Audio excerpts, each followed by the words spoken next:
Welcome once again, my fellow manipulators of digital fate. I'm Richie, this is Capricorn, and spoiler season for Magic the Gathering's Final Fantasy expansion is finally over. We had 18, 19, I think it was 20 days worth of spoilers, which is the most I think we've had in as long as I can remember. One of the biggest spoiler seasons we've ever had. And honestly, this set really does look like it's set to shake up Standard, and I'm really excited about everything that's coming. We have a number of notable cards, and this video in particular is covering my top 10 cards coming out of this set. Now, I do just want to warn you guys, I mostly evaluate cards for Standard first. Most of my channel is built around brewing deck techs for Standard. So for the most part, this top 10 list is going to reflect what I think is going to be the most powerful and make the biggest impact in Standard. That being said, I do keep in mind older formats and Commander when I'm talking about this stuff, so you might see me dip into a little bit of that here and there. But first and foremost, we're evaluating for Standard. I just want to get that out of the way. In addition to my top 10 cards of the set, I have another 10 honorable mentions. And really, you could kind of think of this list as like a top 20, but those other 10, I didn't do them in any specific order. So it's not like, 11 through 20 or anything like that. It's just the 10 honorable mentions and then my top 10 list. And we're going to dive right in. Before we do, please like the video. It helps us get out to so many more people and helps the channel grow. I would appreciate it so much. And subscribe if you're new, because deck techs are on the way. Early access is coming. I'm doing a 24-hour marathon stream this Wednesday starting at 1 p.m. That's June 4th. And I'll just be brewing decks for 24 hours and then constantly putting them up on the YouTube. So starting that same day, you'll see the very first deck tech go live, and we'll have one drop every single day after that. It's going to be really exciting and really crazy. And if you guys haven't seen all of the spoilers yet, or at least my take on all of the spoilers yet, I am going to link the playlist, my spoiler season playlist for Final Fantasy, in the comments and in the description, so you can check that stuff out. I do give you guys my thoughts on the cards, and I dip into a little bit of nuance that I think might be overlooked from time to time by other content creators. So I do think it's worth checking out those videos and really getting a bit more of a deep dive into what I think can happen with some of these cards and what I think is going to make some of them so special. But this video in particular, top 10, let's dive into the honorable mentions. We're going to start here with Cecil Dark Knight. Now, this one was spoiled a long time ago. It was one of the first spoilers we got for this set, so I think it's really easy for people to overlook this card because they've known about it for so long. The hype is kind of worn off, but I need to remind you how good this is. A 2/3 legendary human knight with Death Touch for just 1 black mana, and it has the Darkness ability. So whenever he deals damage, you lose that much life. It doesn't have to be to an opponent, it can be to a creature. And then if your life total is less than or equal to half your starting life total, you untap Cecil and transform it. It becomes Cecil Redeemed Paladin, a 4/4 legendary human knight with lifelink and the Protect ability. Whenever Cecil attacks, other attacking creatures gain indestructible until end of turn. You should not overlook the fact that you only ever paid a single black mana for Cecil, and eventually, if your deck is built properly, you end up with a 4/4 lifelinker that gives all your dudes indestructible when you swing, and you still only ever paid that 1 black mana. That is huge, and it's super easy to overlook. Sure, you have hoops to jump through, you need to take damage, you need to get your life total down to half, all of that stuff is completely relevant. But it's worth pointing out that the Death Touch on Cecil makes your opponent not really want to kill him, right? They don't want to trade in combat, they don't want to block with a better creature, and they don't want to waste their removal on getting rid of a 1-drop, or it puts you ahead on tempo. So being able to eventually have a 4/4 lifelinker that gives all your attacking dudes indestructible for only 1 mana is going to be really good. And in the right decks that are kind of built around it, I think Cecil's going to be really strong. The next honorable mention is Kefka Court Mage. Even though this guy is super expensive, he gives you a ton of value, and I think his front side might even be better than his backside. A 4/5 legendary human wizard for 5 mana in the colors of Grixis. When he enters or attacks, each player discards a card. Then you draw a card for each card type among cards discarded this way. Now here's what's awesome about this guy. 9 times out of 10, your opponent's going to discard a land. we're going to completely ignore Commander for now. In Commander, this guy just gets even better and is kind of nuts.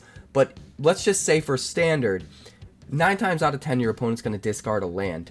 If you discard, like, I don't know, an enchantment creature or an artifact creature, something that has 2 card types, which we actually have a lot of now because of sets like Duskmourn and stuff like that got us a lot of enchantment creatures and things of that nature.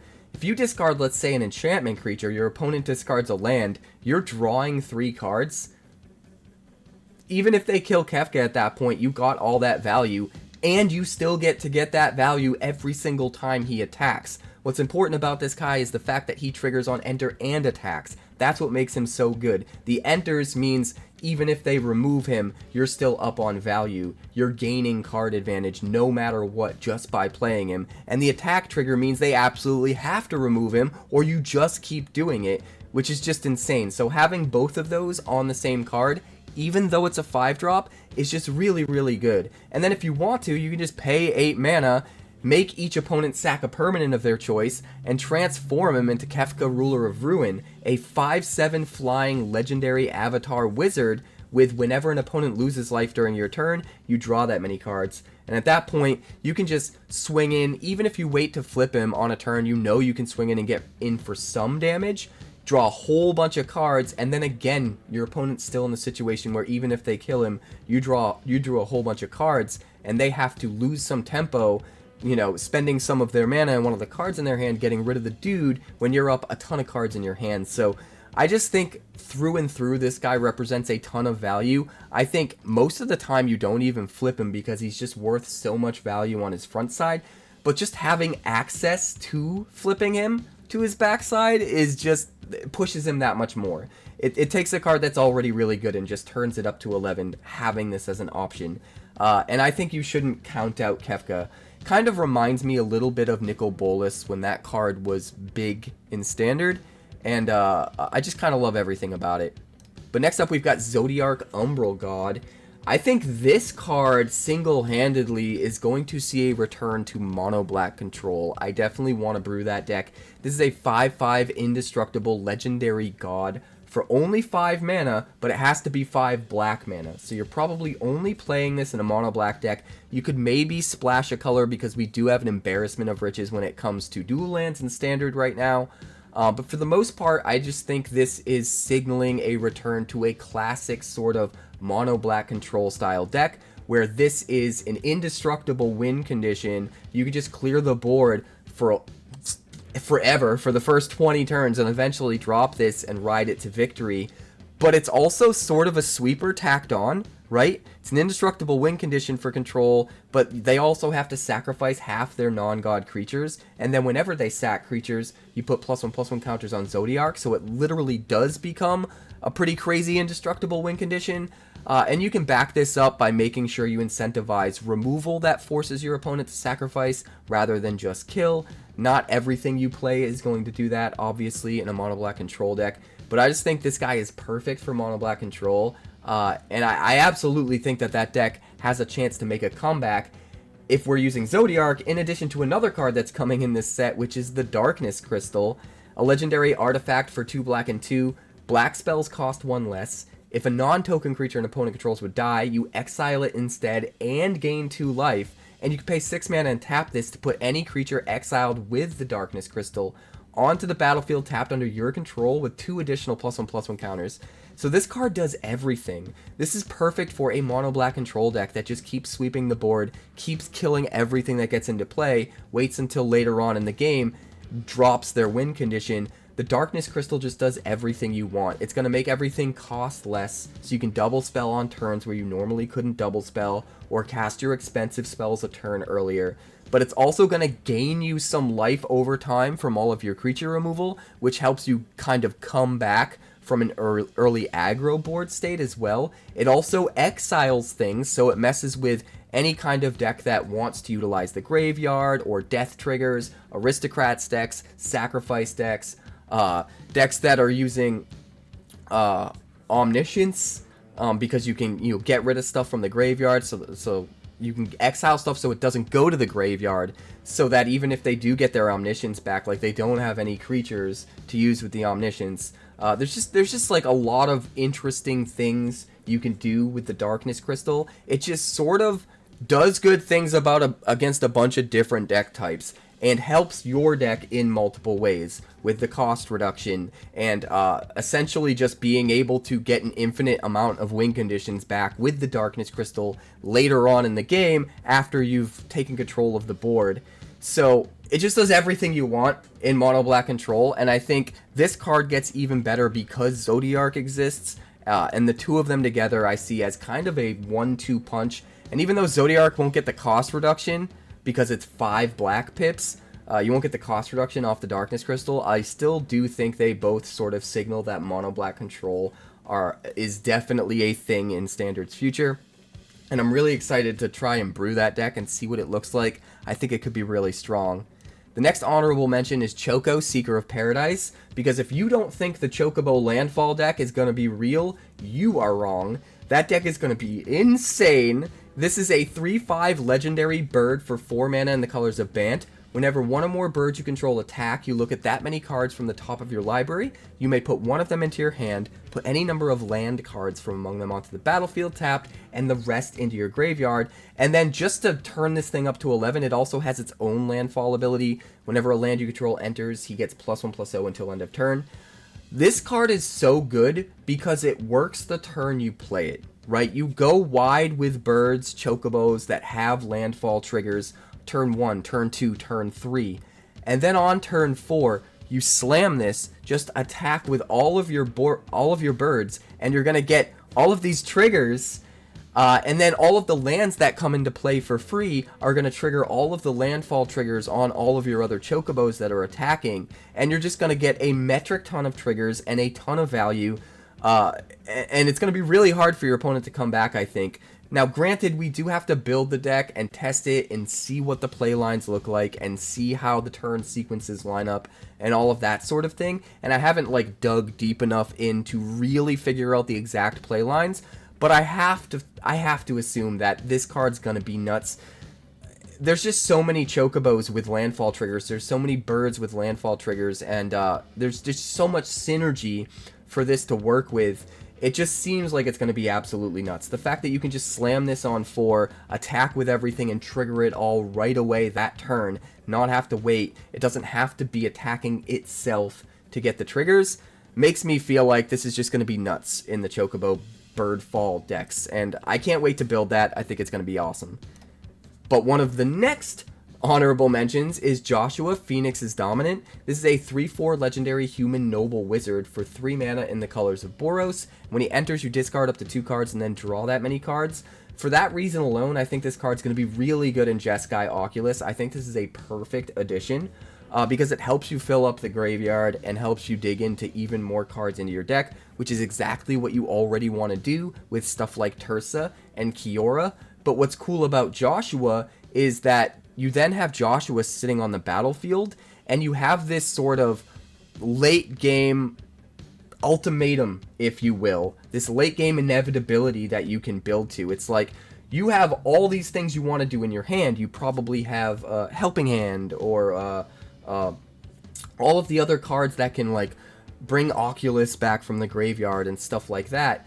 And your opponent has to stop what you're trying to do next. I don't think they can focus on trying to kill Joshua. But the problem is, if they do stop whatever your next turns are, by the time turn 5 comes around and you still have Joshua there, you're just spending the 5 mana, tapping, and turning Joshua into Phoenix, Warden of Fire, a 4/4 flying lifelinker that on Chapter 1 immediately does 2 damage to each opponent and gains you 2 life because of the lifelink, which is kind of cool. But then they absolutely have to kill this because you have this inevitability. On Chapter 2 it does it again, but on Chapter 3 it triggers Flames of Rebirth, returning any number of target creature cards with total mana value 6 or less from your graveyard to the battlefield, and then you exile Phoenix and return it to the battlefield as Joshua, which will also let you discard 2, draw 2 all over again, which is kind of awesome. So I just feel like that's perfect. You can use Chapter 3 to get back 2 Oculuses from the graveyard at the same time, without having to exile any cards or anything, any of that kind of chicanery. You could also use it to get back Kiora, you could use it to get back Tersa, you could use it to get back a Kiora and a Tersa, or a Tersa and an Oculus. Like, any combination of those cards, you can grab 2 of them. And you could even, if you wanted to, you could grab another copy of Joshua that's sitting in your graveyard. I don't necessarily think that would be the best hit, because this is about to turn back into Joshua, but you at least still have the option if you don't have anything else to hit.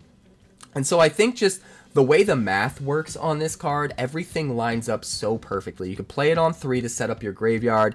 On turn 4, you're casting things from your hand to get back Oculus and the things that you set up in your graveyard, so your opponent has to worry about that. Can't get rid of the Joshua, so that turn 5, they're out of removal, you're flipping this thing, and you just have inevitability. Like, they have to stop it, but if they didn't stop what you already did, then they're already probably dead. So there's this cool screwed if you do, screwed if you don't sort of situation you can set up, and I just really think Joshua is going to be a no-brainer addition to the Jeskai Oculus decks. I think it's going to be wild. The next honorable mention is Summon GF Cerberus. This is a 3/3 enchantment creature saga dog for 2 red and 2. On chapter 1, it surveils 1, which is not anything to write home about, and there's a reason for that. I think this exists as a creature with a crappy chapter 1, specifically because that's meant to be the downside of the card, because chapter 2 and chapter 3 are so powerful. Chapter 2 is double. When you next cast an instant or sorcery, you copy it. Chapter 3 is triple. When you next cast an instant or sorcery, you copy it twice. This can be absolutely bananas as long as this survives.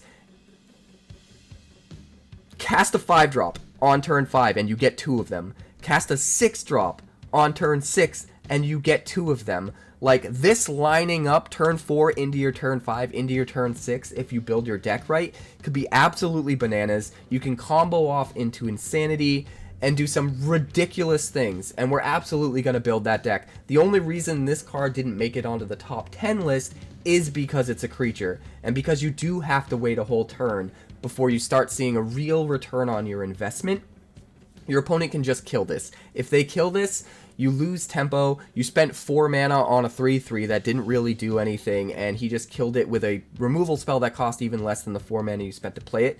So it being a creature is a huge downside to this card. With some of the saga creatures, some of the summons, it's a big upside, but with this card in particular, I think it's a huge downside, and it's basically to make the card balanced, to give your opponent an opportunity to kill this before you combo off into Insanity. So it doesn't make the top 10 list because of that, but Chapter 2 and Chapter 3 are still so powerful and have so much potential that I needed to mention this as an honorable mention, and we absolutely need to build that deck during early access. We're absolutely gonna. But next we've got Genji Glove. This is a 5 mana artifact equipment that equips for 3. It gives the equipped creature double strike, and whenever equipped creature attacks, if it's the first combat phase of the turn, you untap it and gain an additional combat phase. Everything about this card is nuts. If you put this on a 5 power creature, it attacks, deals 10 with double strike, and then you get a second combat phase and it does it again. That's 20 damage, and they're just dead. And there's a number of unblockable creatures in Standard, so the power level is absolutely here for this card. The only problem with it is how expensive it is, and that's the number one reason it didn't make it onto the top 10 list, is because it takes a total of 8 mana before this thing is online. And even then, they can just kill the thing in response to you paying the equip cost, and you're wasting mana, your guy is dead, and you still don't get to use the Genji Glove. So it is a little tricky to get this thing to work, especially to get it work efficiently early enough in the game where it matters. But the reason it's still on my honorable mention list, in addition to just the fact that it's so powerful, is the fact that this is a very equipment-centric deck, and there are a number of ways to equip this for free, whether it be the Rabon card, where whenever it attacks it gets to equip something for free to a creature, or Beatrix equips stuff for free. There's so many ways, there's so much value. You have things like Firion, which reduces the equip cost by 2. This would only cost 1 to equip, and it does some other stuff. We're going to talk about that card a little bit later, but Genji Glove can be way better than it looks on the surface, specifically because I think it's finally time for equipment decks to shine. I do think equipment is going to be a huge contender in the new standard meta, and if you're so used to thinking equipment decks just aren't good enough that you're sleeping on how good the equipment deck's going to be, you're out of your mind. We're going to talk more about that in a little bit, but equipment decks will absolutely be a thing, and because of that, I do think Genji Glove could be absolutely insane if in just the right deck, because it can mitigate some of those downsides of this being so expensive, and I think that's all you really need. If you can make this card more efficient, it's the power is there. It can absolutely be nuts. The second to last honorable mention is Midgar, City of Mako. Reactor Raid as an adventure sorcery, 1 black and 2, is just insane on this land. You can sacrifice an artifact or creature if you do draw 2 cards. Just in any deck, that's going to be good, because you're just incidentally, your land can also be a way for you to draw 2 cards if it's later on in the game, and you just need to find the right card to stop your opponent or the right card to pull out the win. This just lets you draw 2 cards on a card that would normally just be a land drop. Like, being able to have what would normally be just a dead land that you draw later in the game instead be a card draw spell is so amazing. And I think it's really easy to overlook how good this is, because a lot of the value just comes out of the versatility of being able to include a card draw spell in your mana base and not waste a slot in your deck that's, you know, meant for one of your actual spells. You just replace lands with this, and because of that, the versatility and the power and just the card advantage you get with something like Midgar, City of Mako is just so good. And you can still play the land after you play the spell. And then you take that idea and it gets even crazier when you realize there are a number of fun archetypes, really powerful archetypes coming into standard that want to sacrifice things. Aristocrat style decks, sacrifice style decks, that literally the sacrifice might be an additional upside, and in those decks, this card's going to be super important and incredibly powerful. So not only is it probably worth replacing some of your swamps in your mana base just in any deck, just as an extra option to draw extra cards, even if you have to sacrifice something you don't want to lose, you can still sacrifice your worst thing and draw cards, and that's hugely relevant as having as an option in your mana base. But especially in the sacrifice or aristocrat style decks, this card's going to be really crazy, and absolutely necessary. You'll be running 4 of them for sure in those decks. It's just too good, and you shouldn't sleep on how good these adventure lands are, because it's just a way to add extra value to your mana base, which would normally just be a land if you draw it later on in the game. So don't sleep on the adventure lands. They're going to be really powerful, even if they're not like super hype or impressive off the cuff. But the last honorable mention is Summoner's Grimoire. This one almost made it to the top 10. I think this one's really overlooked. This is an artifact equipment for 1 green and 3, and it has the job select ability, which means when it enters, you're going to make one of those 1/1 hero tokens, and this will become attached to it for free. So in a way, you can see this as a 1/1 with these abilities. Equipped creature is a shaman in addition to its other types, and has whenever this creature attacks, you may put a creature card from your hand onto the battlefield. If that card is an enchantment card, it enters tapped and attacking. If you don't equip this for free because of the job select, or if you want to re-equip this later on, it has the Abraxas ability to equip for 3 colorless mana.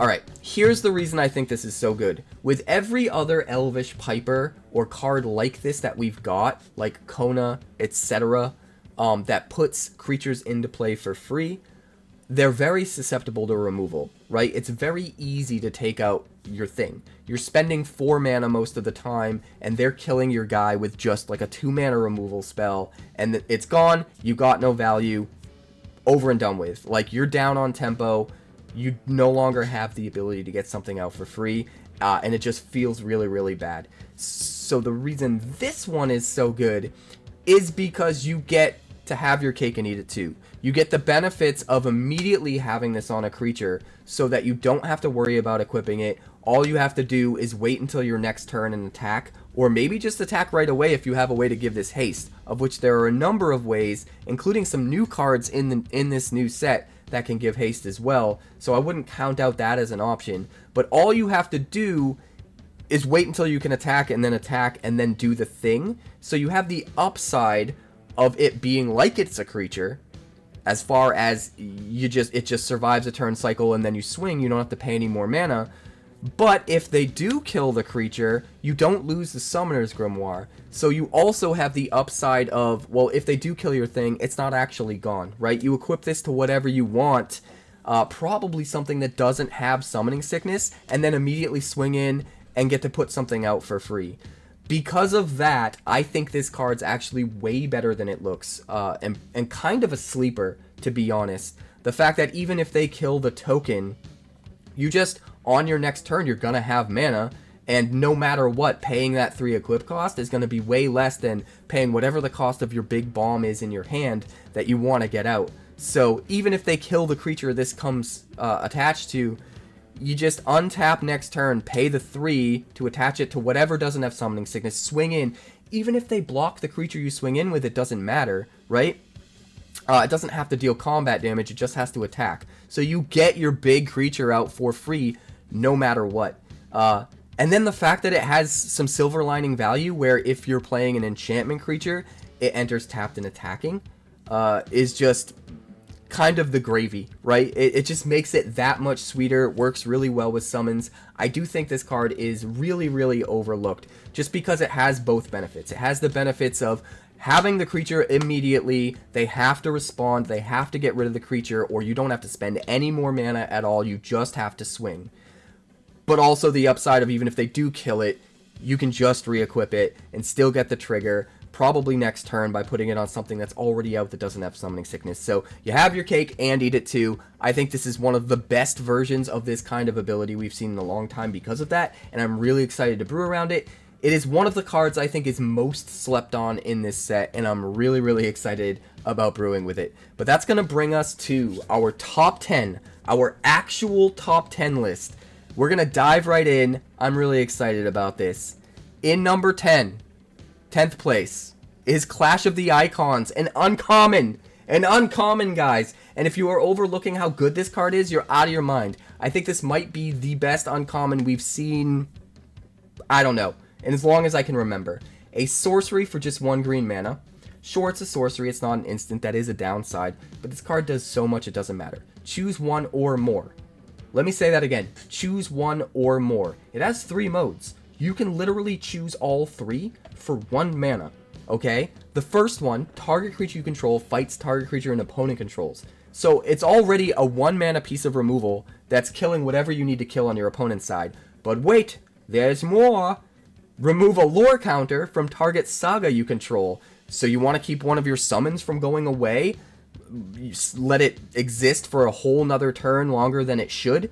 Remove a lore counter, reset the number of lore counters, and then on your next turn, it's going to trigger whatever the last lore ability it had that it triggered, because you took one off, and then it adds one again, right? So if you've got a saga that's on chapter 1, remove the lore counter, it goes to 0. On your next, the next time a lore counter would trigger, or a chapter would trigger, it's going to trigger chapter 1 again and put the lore counter on again. Not only do you get your saga for a whole extra turn, but you get to re-trigger that lore ability an additional time, which is also awesome. And the saga creatures get even more from this, because it gets to be a creature for another whole turn longer than it normally would be, which is huge. That's almost double the value off removing a lore counter. Not only do you get an ability again, but you also get another whole turn tacked on to the end where you have the summon that you can use. Like, normally, most of the summon creatures have like 3 chapters, and so we've deduced that chapter 2 is really the only time you can attack with it outside of like giving it haste or having other cards that interact with it in interesting ways. The first turn you play it on chapter 1, it can only block. Next turn, it loses its summoning sickness, can swing. On chapter 3, it has to sacrifice itself if it's the last chapter. And there are some summons that have more chapters than 3, but 3 is the average. So you really only get that chapter 2 to attack. So doubling the number of turns you can attack with your summon, because you removed a lore counter and you're keeping it alive a whole extra turn, is huge, in addition to getting another lore counter ability to trigger. So you're getting double the value off removing that lore counter. You already got the fight, and then there's another ability, put a lore counter on target saga you control, which means if you want, you could put that lore counter on the same saga you took a lore counter off of, and basically it's not going to last longer, but what it is going to do is it's going to immediately trigger that lore ability rather than having to wait until your next turn. But you can also diversify. In addition to being able to do that, you could remove a lore counter from one thing, say your best summon creature, like the best body that you have, and then maybe put a lore counter on something else, which has a really good lore ability you want to trigger, but maybe the body isn't as good and you don't really mind that saga going away quicker. So then you're kind of getting 4-for-1 value. You have your biggest saga creature summon body sticking around for a whole extra turn, being able to get in for double the amount of attacks it normally could. You get a whole nother ability out of that saga creature. You get to immediately trigger another lore counter ability on a different saga you have, and you get to fight a creature. And not only that, but because the summons are saga creatures, you don't have to jump through as many hoops to set this up, because you don't need a separate creature from your summons in order to fight. One of the summons that you're going to use the second or third ability on could be the thing that fights the other creature. So when you really think about all of the value you can get out of this, if you build around it properly, it's just absolutely insane. This card is absolutely insane, guys. Best uncommon of the set by far. It's going to be absolutely bonkers in limited. It's going to see play in at least one standard deck, probably multiple. I just think this card is absolutely bananas. I can't wait to brew with it. I'm so excited about this card. Can you tell? If you are underestimating this card, it's insane. 4-for-1 value for 1 mana. For 1 mana. I could gush about this card forever, and we can't sit here forever. We need to move on. So we're gonna move on to number 9, which is Firion, Wild Rose Warrior. I brought this card up briefly when we were talking about other equipment synergies earlier on. This card is absolutely good enough to make the top 10. A 3/3 legendary human rebel warrior for 1 red and 2. Equipped creatures you control have haste, and whenever a non-token equipment you control enters, you create a token that's a copy of it, except it has this equipment's equip abilities cost 2 less to activate. Sacrifice that token at the beginning of the next upkeep. This card is good in so many ways. Even if this set wasn't hugely equipment themed, with a ton of other synergies that just pile up on Firion, which makes Firion that much better, it would still be really good. There are so many cards in this set, but even outside of this set, we still have the 4 Mirrodin ability with the creatures that make the 2/2 tokens, or the equipment rather, that when they come into play, they make the 2/2 tokens and are automatically attached.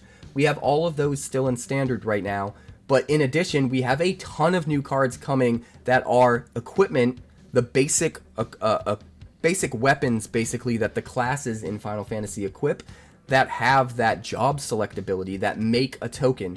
So with Firion, all of those equipment that make a token and become attached to for free to those tokens, all of those equipment come into play. Not only does that creature immediately have haste, you don't have to worry about attaching the equipment to a creature. It's already attached. It already has haste. You don't have to spend any more mana to get that part of it online. But then you also make a token copy of the equipment, which then creates another 1/1 token creature from the job select ability. And since that token creature wasn't made from Firion's ability, but made from the ability of the token equipment you made, that 1/1 creature token won't go away at end of turn, which is even more value. So you have basically any equipment that you play that makes a token when you play it. You get 2 of them and 2 of the tokens. Both of the equipment are attached to the tokens for free without spending any less. And they both have haste and can attack right away. And all of your equip abilities cost 2 less for any of your token equipment. So theoretically, if you also have equipment in the deck that isn't making a creature right away, that it's automatically attached to, you can still get even more value off of Firion by playing those equipment, having the 2 mana cost reduction on equipping it, and then maybe equip that token equipment to one of the other creature tokens that you made.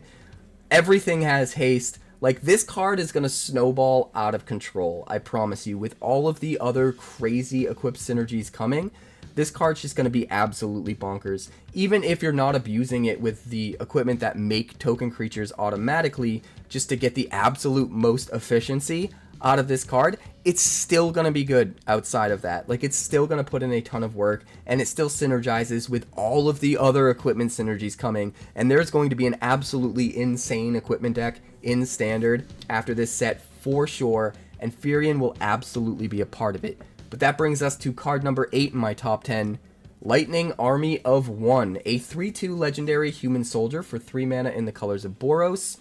First strike, trample, lifelink, and the stagger ability. Whenever lightning deals combat damage to a player, until your next turn, if a source would deal damage to that player or a permanent that player controls, it deals double that damage instead.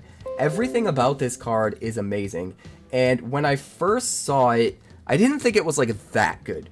I thought it was good, but I really had to kind of sit on the card for a while and think about it to realize just how good it is. Even if you're not using it aggressively, if you're up against another aggro deck and you slam this, it's a removal check. If they don't have removal for lightning, you have a giant roadblock. 3 power first striking lifelinker just completely shuts down aggro on the other side. Like, you can't swing into it. It's completely absurd. Even if they manage to waste all of their pump on the creature this is in combat with, just so their guy doesn't die to first strike damage, you're still gaining the life no matter what. It's still really hard for aggro to push through this hurdle. But then at the same time, if you're not up against aggro decks, if you're against, control decks or whatnot, the damage output potential of this card is nuts. Since it has first strike, it hits in for damage before all your other creatures do, and then it turns on that stagger ability, doubling all the damage that you do so that all the rest of your attackers then hit for normal combat damage with stagger already resolved, and they all do double damage. Not to mention all of your burn spells will do double damage. Not to mention it lasts until your next turn, which means any way in which you deal damage to the opponent on your opponent's turn is still gonna deal double damage. All of this is nuts. The fact that this has 3 keywords with 3 power on a 3-drop is bananas. Everything about this card is bananas. The only real downside to this card is that it's easy to remove. And your opponent, if they do have removal, they're absolutely going to on-site just get rid of this, nuke it into oblivion. But the fact that your opponent kind of has to, or the card will take over the game, says a lot about how powerful the card is. And being at 3 mana, if you can accomplish that with a 3-drop, I think that's really, really good. So I think this card is bananas. I think there's going to be a new Boros aggro deck that this will be the center of. And I actually think a card like this is going to be really good for the equipment deck as well, if there's room for it, because having those 3 keywords just makes any equipment that you stack onto it that much more powerful, being able to use whatever buffs you get from the equipment in conjunction with those keywords. So I think there's a lot of different ways lightning can be used. I think it's powerful in a lot of ways that are obvious, but also a lot of ways that aren't super obvious. So it is my number 7 card in my top 10. Moving on to card number 6, Matoya Archon Elder. 1/4 legendary human warlock for 1 blue and 2. Whenever you scry or surveil, you draw a card.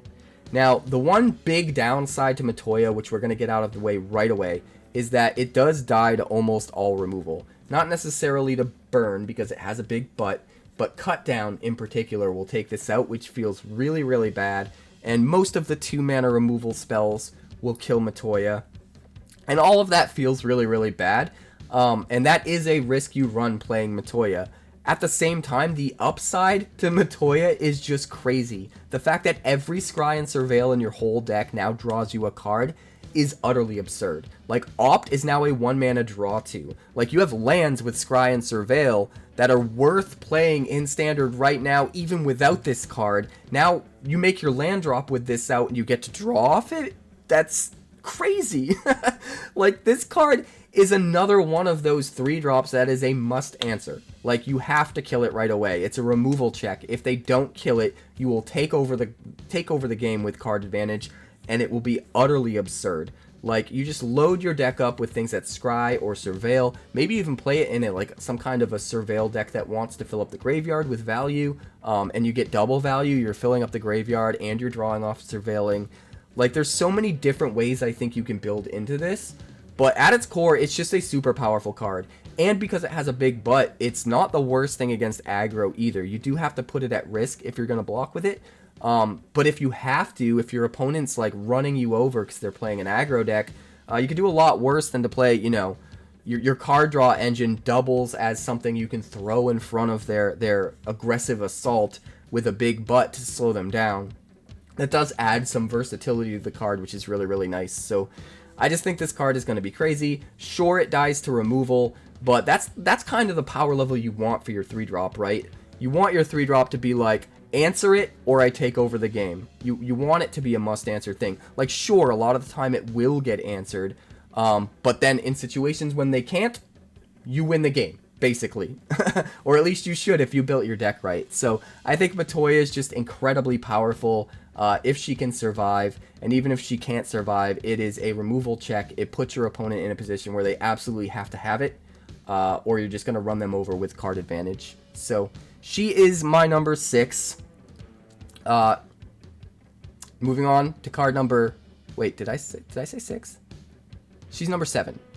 She's my 7th pick. Number 6 is Jenova, Ancient Calamity. 4 mana in the colors of Golgari for a 1/5 legendary alien. Still really weird seeing that alien card type. At the beginning of combat on your turn, put a number of +1/+1 counters equal to Jenova's power on up to one other target creature. That creature becomes a mutant in addition to its other types. Whenever a mutant you control dies during your turn, you draw cards equal to its power. This card is nuts. See, here's the thing. If you play this fairly, it's not good enough to make the top 10, right? It is probably good enough to still see play in just Golgari decks that will play this fairly. Like, just jam it on 4, try and get whatever value you can out of it, and see if your opponent has an answer. It might be good enough for those decks. But what makes this crazy, what makes it good enough for the top 10, is just how good it is in aristocrats or sacrifice style decks that are going to have cheap or free sacrifice outlets. Because no matter what, you can ensure that you're going to draw a bunch of cards before they have the opportunity of killing Jenova, or at least before they have the opportunity to kill her with sorcery speed removal, right? As long as you're careful, play this when they're tapped out, you're going to get value off this no matter what. And then you're going to put them on the back foot and force them to have to spend their turn getting rid of the Jenova. Meanwhile, you're going to have a bunch of card advantage, right? You're going to swing in, even if you only put one +1/+1 counter on something, you're swinging in with that creature. If it dies in combat, you're drawing cards. If it doesn't die in combat, you're sacrificing it to your sacrifice outlets, and you're drawing cards anyway. No matter what, you're up on card advantage, and then you're still putting your opponent in a position where they have to kill it, or you can just keep doing it every turn.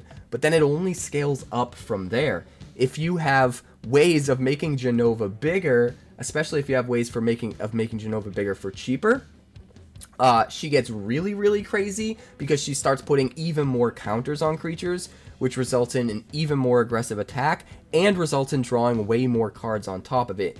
If you play this card with something like Innkeeper's Talent, and you're doubling the number of +1/+1 counters you put on a creature, you can target the Jenova with the +1/+1 counter, and it will double from Innkeeper's Talent and put 2 on it, and then it will count both of those when it's putting counters on something else, so you'll have a bigger base power, at the very least 3 in that example, and you'll be putting 3 counters on the other creature, but Innkeeper's Talent will then double the counters again and make it 6. So you can just exponentially increase the amount of value you're getting out of this. And then, like I said, even if you're just drawing a bunch of cards once and then they kill it the next turn, like, you're ahead on tempo, they had to use a removal spell, you're ahead on card advantage because you drew a bunch of cards. Like, everything about this is awesome. And just like Matoya, it has a huge butt. It can help slow down the game against aggro. It's hard to kill. Unlike Matoya, it can't be killed with a cut down. It can't be killed with Lightning Strike or most burn spells. So it does have some resilience that some creatures don't have access to, which is nice. I just kind of love this card. It also doesn't hurt that the flavor is awesome, and Jenova is just a really iconic part of Final Fantasy VII that I just really love. So I want to build around this card for sure. And I think it deserves a spot in the top 10, specifically because of some of the decks it's going to be running. It's not always going to be good enough in every deck to be considered like top 10. There will be plenty of decks that want to run it regardless of that, but there are definitely some decks that are built around it just right that are going to be absolutely absurd and get a ton of value off this. And I think for those decks, being the reason, I think it can make the cut as in the top 10. But moving on, number 5, Cloud, Midgar Mercenary. Sorry, Midgar Mercenary. Can you tell I'm tired? All I do is work on content, guys, and my voice is getting shot, but it's okay because I'm so excited, and this set is almost here. Cloud, Midgar Mercenary, a 2/1 legendary human soldier mercenary for 2 white mana. When he enters, you search your library for an equipment card, reveal it, put it into your hand, and then shuffle. And for as long as Cloud is equipped, if an ability of Cloud or an equipment attached to it triggers, that ability triggers an additional time. Now, I almost didn't include this card in my top 10. I had to really think about this one. He's good, but how good is he really, right? But the more I thought about it, the more I realized he's kind of bonkers. You're getting a 2-power creature on the field for just 2 mana, and then you're tutoring up a card, which is way better than drawing a card. Even if it was just making sure that you draw a card that isn't a land, I think it would be pretty good. Just a 2-mana creature that automatically draws you a non-land would be good enough. The fact that you get to literally search up whatever you want makes it even crazier. Card like this allows you to put just a single copy of Genji Gloves in your equipment deck and be able to toolbox find it in the right scenario when it's useful to mitigate some of the downside of it being otherwise so expensive that you don't want it to muck up your hand. And that is one of the upsides to this, but another really good upside to this card is we have a 3-drop removal in Standard right now that is an equipment. We have an equipment that costs 3 that acts as removal. I believe, what is that card called? I think it's an Azorius card. If you remember the name of that card, let me know in the comments below. But when it enters, you get to exile something, but it technically counts as an equipment. So if you can play a 2-power creature on 2 that can trade with your opponent's creatures, hold off aggro, and find you a piece of removal and draw it into your hand for free, just search it up Demonic Tutor style and put it into your hand for free, and now you have access to removal on turn 3 that you might not have otherwise had, that is also a really good way to use Cloud. And the fact that we're getting so much equipment synergy in this set, again, I know I'm beating a dead horse here, I keep mentioning that, but that also makes Cloud way better. But even outside of equipment decks, I think he's still good. Like a 2-drop, 2-power creature that draws you a piece of removal seems good enough to me. I think that might be good enough in control decks. I think you could play this in like Simulacrum Synthesizer decks just as an early board presence board stall that trades with your opponent's aggro creature and also finds you a piece of removal that's going to be able to trigger your synthesizer. Like, there's so many cool ways to use Cloud, and then there's the obvious equipment deck that's just going to be absolutely insane. You'll add 1 copy of Genji Gloves that you can tutor for. You can have like a silver bullet sort of toolbox of cards you can find with Cloud so that you have 1 of this and 1 of that. You find the right card in the right situation, but if you also have your value plays, your cards that you have 4 of, that maybe you find that because you're just curving out properly and you're just going to smash your opponent's face in. Like, in the equipment deck, this guy's going to be nuts, just gives you automatic value. And we haven't even talked about that second ability yet, where any abilities of Cloud or equipment that he's equipping are triggering twice. And there's plenty of equipment that have triggered abilities. The Genji Glove is going to give you additional combat phases. That's kind of absurd. The Buster Sword's going to let you draw 2 cards and double cast 2 things. Like, just... or free cast rather 2 things instead of 1. Like, there's so much insane value off that second ability, And you don't even need to run him for the second ability. Like, he's good enough just as a 2-drop that mucks up the board for your opponent, replaces itself with an equipment of your choice, which could be removal. Just everything about this card is nuts. Everything about this card is nuts. It makes it easier to play legendary equipment in your deck as one-offs, because you can search out whichever one you need. You don't have to worry about extra copies being dead cards in your hand. Like, I love this card so much. And I originally just kind of counted it out. I knew it was good, but I didn't realize how good it was until I thought deeper about it. It just does everything you want on turn 2, to be honest, in so many different decks. And I love it, and we will absolutely build it and play with it. Let me know in the comments how you'd want to use Cloud. We'll take that into consideration when building our decks for early access. That's happening this Wednesday, June 4th. 24-hour stream, starts at 1 p.m. Eastern Standard Time for me. So I hope you guys will join me. But next up is number 4, Tifa Lockhart. Tifa is also insane. This one should come as a no-brainer because she's just stupid good. A 1/2 legendary human monk for 1 green and 1. She has trample, and she has a landfall ability. When a land you control enters, you double Tifa Lockhart's power until end of turn. That is so powerful. That is so easy to overlook how powerful this card is. A single Fabled Passage will take her to 4 power. But a single Fabled Passage will do so much more than that if you can boost her initial power. If you play a Monstrous Rage on her, she's going to be buffed up to 4 power right off the bat. Then you play a Fabled Passage, and she's a 16 power trampler swinging in? Like, that's bananas. And then on top of that, there are so many other landfall synergies that you can stack up with her. There are so many cards that let you put lands into play beyond just your land for turn. There's ramp cards. The Chocobo deck's going to be real. Tifa's going to be a part of the Chocobo deck. I can almost guarantee it. Like, there's so many ways to trigger that landfall. She's just going to be super big, stupid quick.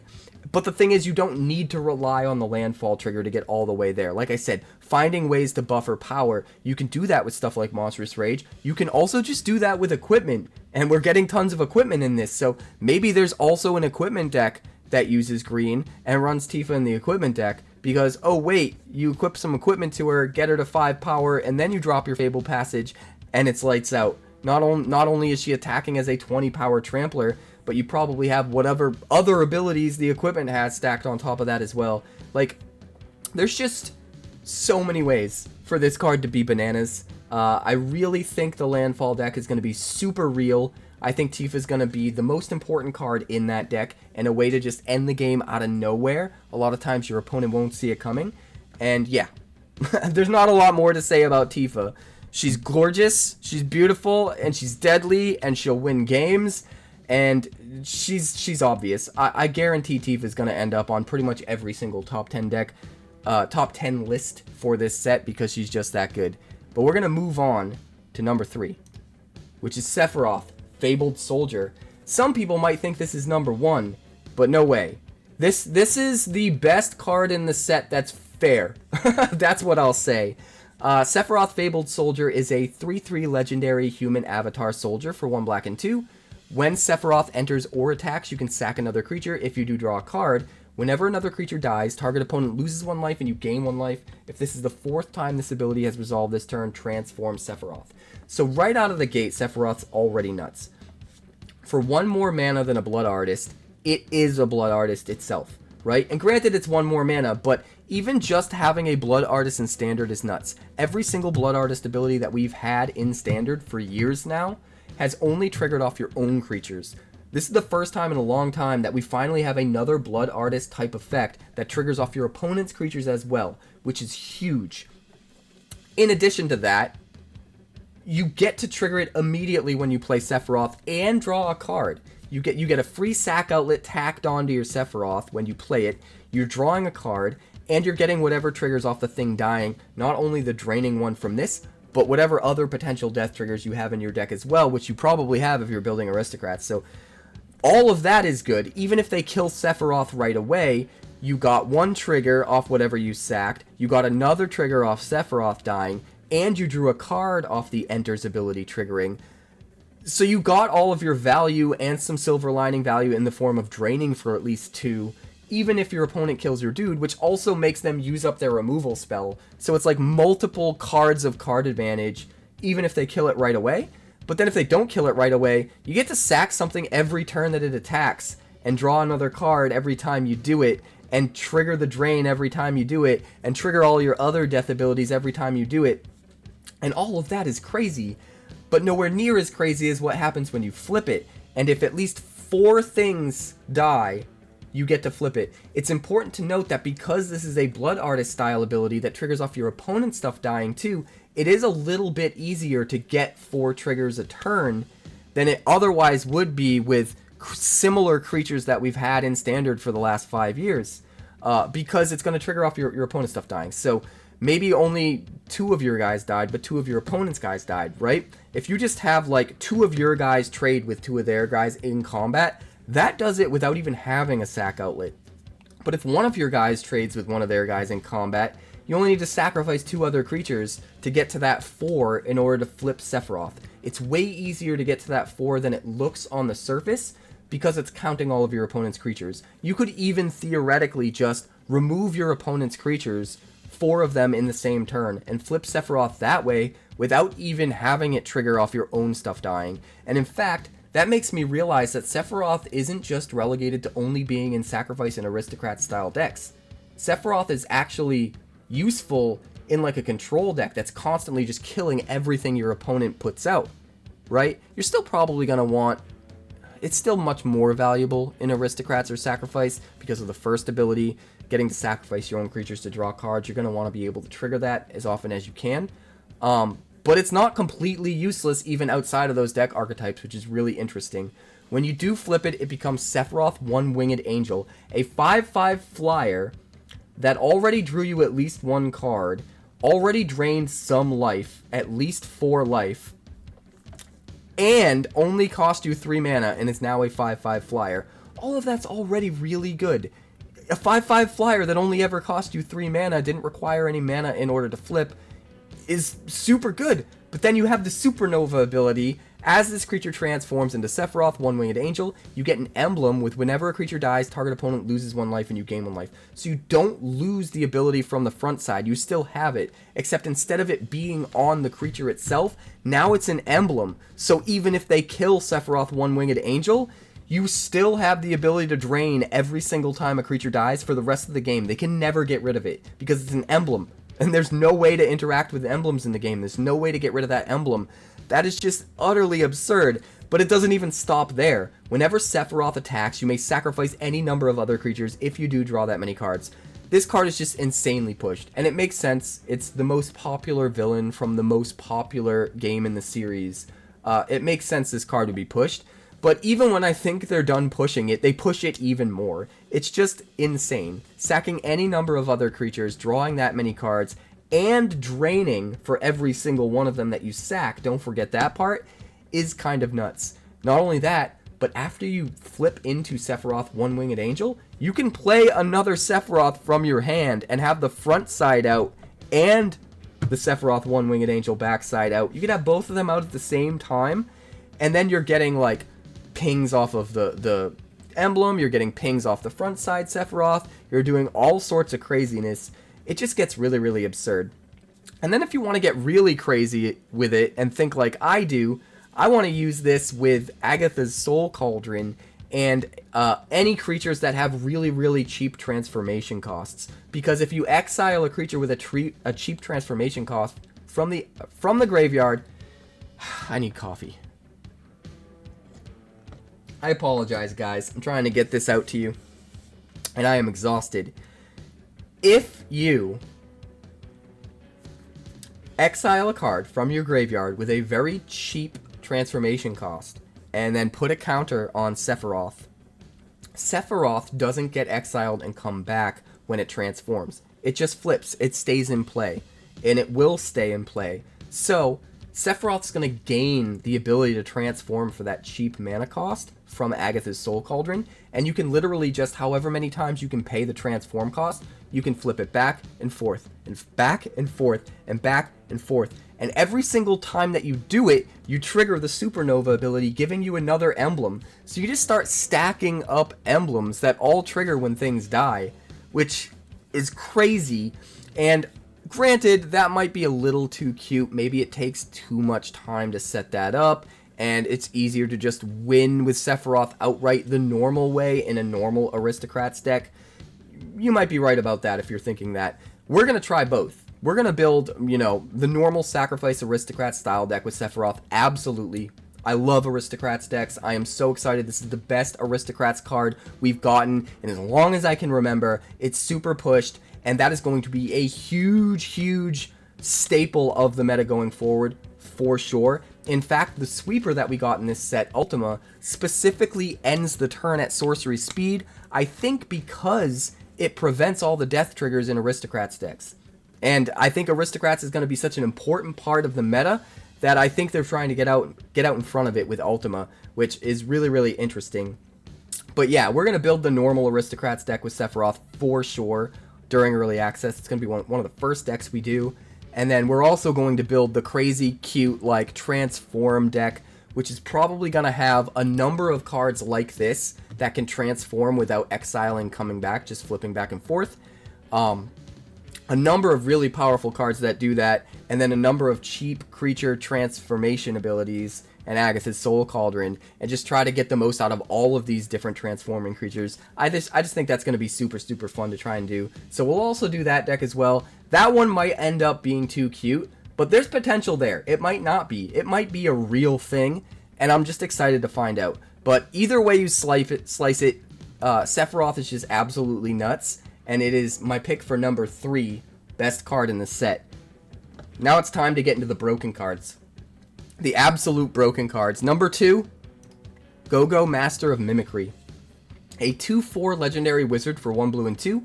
You can pay double X mana and tap him to copy target activated or triggered ability you control X times. You may choose new targets for the copies. This ability can't be copied and X can't be 0. Also, mana abilities can't be targeted. That is a really important thing to note. So you can't just take your mana and exponentially turn it into more mana by targeting mana abilities. But this is still insane. There are so many activated and triggered abilities that are powerful in Standard right now that don't cost mana. Most notably, Planeswalkers and Sagas. Since we're getting a bunch of Saga creatures in this set, Sagas are a huge one, right? But also Planeswalkers. So any loyalty ability that you activate, for every 2 mana you spend with Go-Go, you get to copy that activation. Can you imagine? Guys, can you imagine copying like Elspeth's ability double X times or whatever? Well, it would be half X times, right? You have to pay 2 for every time you want to copy it. But just copying any Planeswalker loyalty ability, you know, spend 4 mana, copy it twice, get a total of 3 of them when you uptick or downtick your Planeswalker, is crazy. Doing it with summons, with Sagas, is also kind of crazy. You know, you trigger some kind of Saga ability that like destroys target permanent, and you spend an extra 4 mana, destroy 3 instead. Just spend an extra 6 mana, destroy 4 instead. You're not using up cards to do it. You get to untap your Go-Go the next turn and do it all over again. Do it with something different this time. Like, absolutely nuts. It's got a big butt. It doesn't die to cut down. It doesn't die to lightning strike or shock. It can help slow down aggro, but it can also be an absolute insane value engine with so many different cards. Like, so many different cards. And then on top of that, because I'm cute and I love Agatha's Soul Cauldron, you could also exile this with Agatha's Soul Cauldron. So even if they're like, oh no, they played the thing I have to get rid of, and they use their removal on it, exile it with the Soul Cauldron, start turning all of your creatures with counters into Go-Gos. Like, you can never get rid of the Go-Go. It has this inevitability. It's always going to happen. In fact, you can use Go-Go to copy the Agatha's Soul Cauldron activated ability, exile multiple things, and put multiple counters on multiple creatures. man, you can do some crazy stuff with Gogo, but you better believe Gogo is going to be the real deal. There will be decks springing up with Gogo, and they will be doing absurd things. There are so many different directions you can take this in. Do we try him in the Saga deck? Do we try him, you know, in a Super Friends deck with Planeswalkers? Are there other crazy interactions that we can copy? You could use this in the Simulacrum Synthesizer deck, right? And just copy the Simulacrum Synthesizer triggers if you wanted to. Like, just everything. Caretaker's Talent, copy triggers off of that. Like, there's so much. There's so much, guys. There's so much. I can't even think of all the crazy stuff you can do with this. So this one, more than anyone, I need you guys to let me know in the comments what you want to see me build. There are so many crazy options. This card has so much potential. By the time the dust settles, this could even end up being the best card from the set.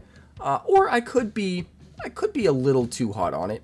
Maybe it's possible it's not quite as good as I'm thinking, because it can be a little slow, right? It does require a lot of mana, but I just think there's so many good options for triggered and activated abilities that are cheap or free, that this guy's gonna be nuts. So let me know in the comments what we should try to build with him, or crazy ideas you have for cards with abilities we can copy that would be really, really good with Gogo. Let me know in the comments, because it's absolutely nuts. But that brings us to our number one, the best card in the set. And this one's obvious, and if you disagree, you're just wrong. And that's 𝑉𝑉𝐴, a 0/3 legendary wizard for 3 mana in the colors of Izzet, and you can pay 0 mana to add X mana in any combination of blue and or red, where X is 𝑉𝑉𝐴's power. Activate only during your turn and only once each turn. Whenever you cast a non-creature spell, you put a +1/+1 counter on 𝑉𝑉𝐴, and it deals 1 damage to each opponent. This card is nuts. First of all, it has super prowess, because the buff it gets from casting a non-creature spell stays forever in the form of a +1/+1 counter. On top of that, you're also pinging for a damage because it's a wizard, and I guess he's got to, because that's what wizards do. Super pushed. And on top of that, the mana ability is nuts, because you can use spells that not only trigger the non-creature trigger, but that just buff up 𝑉𝑉 in and of themselves. If you use a Monstrous Rage on 𝑉𝑉, it gets +2/+0, and a Monstrous Roll token that gives it another +1/+1, and it's a non-creature spell, so it triggers the other +1/+1 and deals a damage. 𝑉𝑉 ends up being a 4-power creature for 1 mana, and it deals the damage, and then even if that's the only spell you cast, you then spend 0 mana to make 4 more. Like, you could play 𝑉𝑉 for 3 on turn 4, use your last mana to play a Monstrous Rage on him, and then immediately get your 4 mana back, and spend that to play 4 more mana worth of stuff. At that point, if they kill your 𝑉𝑉, they're behind on tempo, because you still have all of the things that you normally would have spent 4 mana to play on the battlefield untouched by the opponent, and they had to waste all of their gas getting rid of the thing that allowed you to get that board presence out. So even at its worst, I feel like this card is just insane. But then you can take it to the next level and just play more than 1 ramp spell, get him up to 7, 8, 9 power, then pay the 0 and get like 9 mana back, and then play some crazy, ridiculous, expensive spell from your hand. You could just absolutely go off with 𝑉𝑉. If you're in a Storm deck, it gets insane. Like, this card is going to be absolutely bonkers in older formats. Like, everything about this is nuts. And then it gets even better when you start thinking about the different archetypes that are pushed within this set, and how he can also kind of slot into those. Like, imagine an equipment deck with 𝑉𝑉, because you can attach all of your equipment to 𝑉𝑉 to buff him up, so that you can then get more mana back and just vomit out your whole hand. Like, he works well with equipment for that reason. He just works well with everything. Like, everything about this card is nuts. I absolutely love it, and at the same time, I absolutely hate it. I'm a little bit worried that people are going to find ways to break this wide open, and it's going to be everywhere on the ranked ladder on Arena. I hope that's not the case, but it is absolutely the most busted card in the set, in my opinion. This thing is just coming out of nowhere. Like, think of it this way. That Monstrous Rage example that I gave earlier, It's basically like casting a dark ritual that gives you 4 mana instead of 3 in standard. And not only that, but it's if you added the text to Dark Ritual that said, oh yeah, by the way, get 2 mana every single other turn after this turn for the rest of the game as well. Because the Monstrous Roll token will still be there, and the +1/+1 counter that it got from casting a non-creature spell will still be there. That buff of +2/+2 will stay forever, and give you an extra 2 mana every single turn without having to cast more spells. So it's like a super dark ritual that gives you 4 mana now for 1, and 2 mana every other turn for nothing. And then you can just start stacking even more pump on top of that. It's just crazy. It's just crazy, man.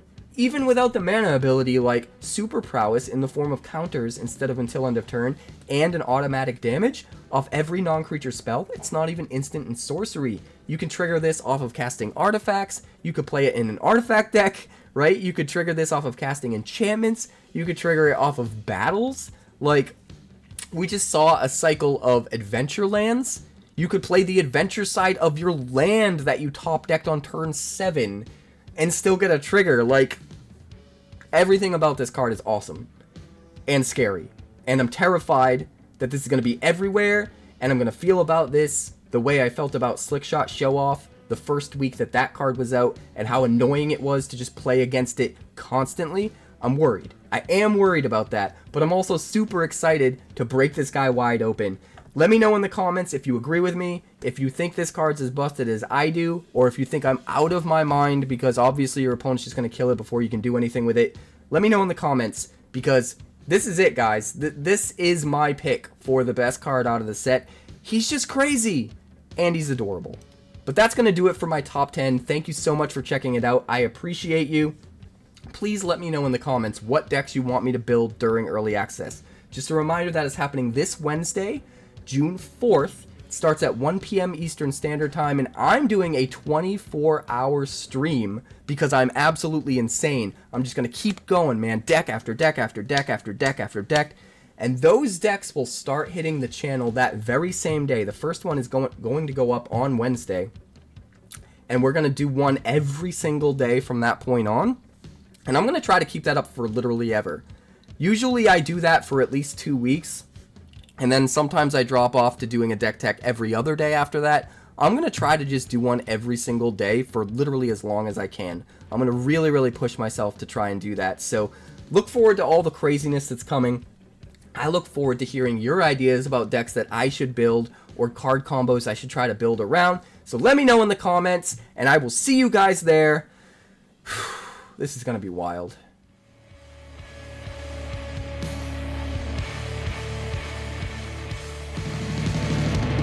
Thanks so much for checking out my channel. I'd like to give a huge shout out to all of my patrons over at Patreon. Without you guys, this channel would not be possible, so honestly, thank you from the bottom of my heart for all of your contributions. If you haven't yet, like and subscribe. The more likes we get and the quicker we get them, the bigger this channel will grow and the faster it will grow. I'd love nothing more than this channel to become something very special for you guys, but it's entirely up to you how fast that happens. Also, if you'd like more deck techs, that's somewhere over there. And if you'd like to see what else the channel's been up to lately, that's somewhere up that way. Also, subscribe, circle below, do all the things.